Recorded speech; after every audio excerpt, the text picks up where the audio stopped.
हिंदू धर्म की 3 पवित्र नदियाँ कौन कौन सी है? पवित्र नदियाँ त्रिवेणी संगम। भारत में सभी नदियों को दिव्य दर्जा दिया जाता है और यह सारी नदियाँ देवी प्रेरणा से ही उत्पन्न हुई है। ऐसी ही 3 पवित्र नदियाँ जो भारत की जीवादोरी भी है और त्रिवेणी संगम पूजनीय भी है। गंगा। गंगा उत्तरी हिमालय में से बहने वाली सबसे पवित्र नदियाँ मानी जाती है और लगभग 500 मील की दूरी तक दक्षिण दिशा तक बहती है और फिर बंगाल की खाड़ी में बहने वाली एक और 1000 मील की दूरी तक पूर्व की ओर बहती है। गंगा का ये जल अत्यंत शुद्ध और दिव्य है और उसमें स्नान करना या उसे पीना हमारे सभी पापों को मुक्त करके हमें शुद्ध करती है। कहा जाता है कि गंगा राजा भागीरथ के अनुरोध पर स्वर्ग से अवतरित हुई थी, जो शास्त्रों में 60,000 राजकुमारों को मोक्ष देने के बारे में वर्णन मिलता है। जो ऋषि कपिल के क्रोध के कारण उनकी अप्राकृतिक मृत्यु हुई थी।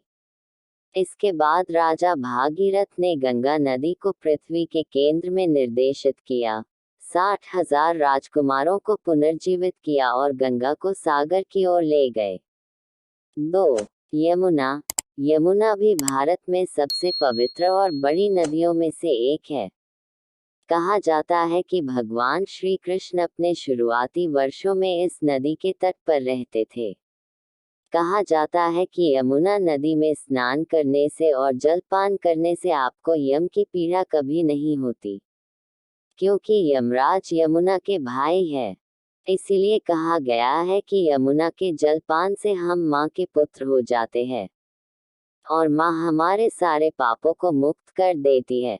और यमुना देवी यमराज की बहन होने के कारण यमराज अपनी बहन के पुत्रों को कैसे क्षति पहुंचा सकते हैं, इसीलिए यमुना का विशेष महत्व बताया गया है। 3. सरस्वती। माना जाता है कि एक समय में सरस्वती नदी जहाँ से गुजरती थी वहाँ खेत खलियान सब हरे भरे रहते हैं। आज हम सरस्वती नदी को लुप्त नदियों में से एक मानते हैं, पर सरस्वती नदी भी प्रयाग में त्रिवेणी संगम में गंगा यमुना नदी के साथ मिलती है। रामायण में सरस्वती नदी को गंगा की सहायक नदी के रूप में वर्णित किया गया है। अन्य पवित्र नदियों में गोदावरी, नर्मदा, कावेरी, सिंधु, सरयू, गोमती, गंडकी, साबरमती, तमसा, क्षिप्रा और चंद्रभागा के नाम शामिल